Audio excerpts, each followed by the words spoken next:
Place à notre dernier épisode de notre feuilleton de la semaine à Mourmelon-le-Grand, dans la Marne. Labellisée ville sportive, la commune propose une cinquantaine d'activités portées notamment par le club sportif et artistique de la Garnison. Émilie Forzi et Isabelle Griffon nous emmènent à leur rencontre.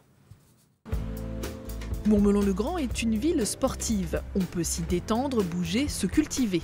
Son tissu associatif est étendu car il bénéficie d'infrastructures de l'armée. Que l'on soit militaire ou civil, ici, on peut perfectionner son swing sur le seul terrain de golf que possède l'armée de terre. C'est un golf qui est très convivial, très agréable, très bien entretenu. Tout le monde se connaît, se côtoie et il n'y a pas de souci, quoi. C'est vraiment familial. Toutes les personnes qui sont là sont sympathiques. Convivial et abordable. La cotisation annuelle pour un civil est moitié moins chère que dans les autres clubs de la région. Comptez 30 € de droits de jeu pour un parcours en semaine.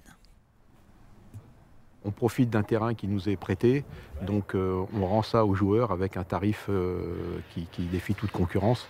Et du coup, les gens viennent sans problème et on démocratise ce sport, bon pour le corps, bon pour la tête. On arrive à s'amuser. Les difficultés, c'est le nombre d'arbres sur le parcours et la voie ferrée qui traverse quand même le golf sur les trous 3, 13 et la difficulté du 15 avec la voie ferrée. C'est l'autre particularité de ce golf, une ligne de chemin de fer au milieu des 27 hectares de practice. Réservée au transport de matériel militaire, les rails ne gênent en rien la pratique de ces 229 adhérents, tant qu'ils respectent les mesures de sécurité.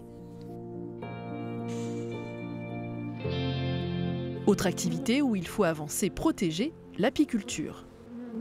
C'est-à-dire que la reine est en phase de ponte.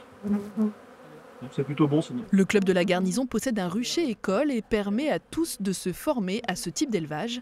Raphaël Justin est responsable de cet enseignement. On rencontre du monde, il y a une bonne ambiance, on apprend des autres, on donne aussi, on transmet nous nos connaissances. Donc voilà, ça fait partie aussi du lien social qu'on peut avoir en faisant partie d'une association. Donc là, ce qu'on voit, c'est du pollen, ce qui est ramené dans la ruche au niveau des pattes, donc les abeilles. Il y en a une qui a du pollen.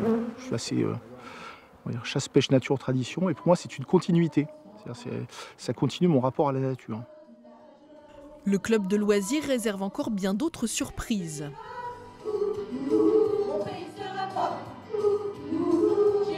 Une section karaoké ouverte depuis 2010. Chaque jour de la semaine, les 23 adhérents se succèdent par groupe dans la salle Yvautier, du nom du créateur de la section.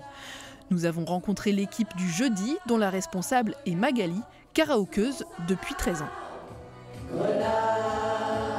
Ça fait du bien. On se détend, on libère tout. Quand on chante, on ne pense pas à nos problèmes ou à notre vie au quotidien.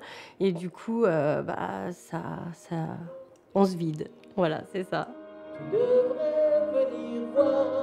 Ici, aucun niveau de chant n'est requis, comme nous l'explique Michel, directeur de la section.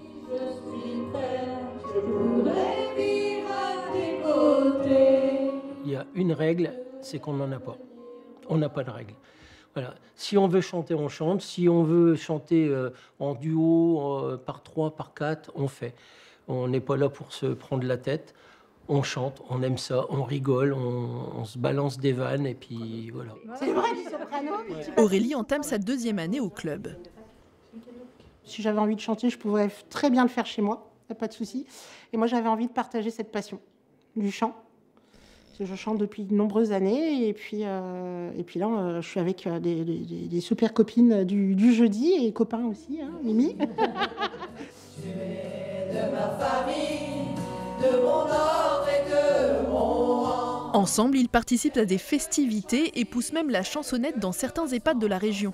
La section est majoritairement féminine, 18 femmes pour 4 hommes. Ils recherchent des garous pour accompagner ces Céline Dion mourmelonnaises. Des poignets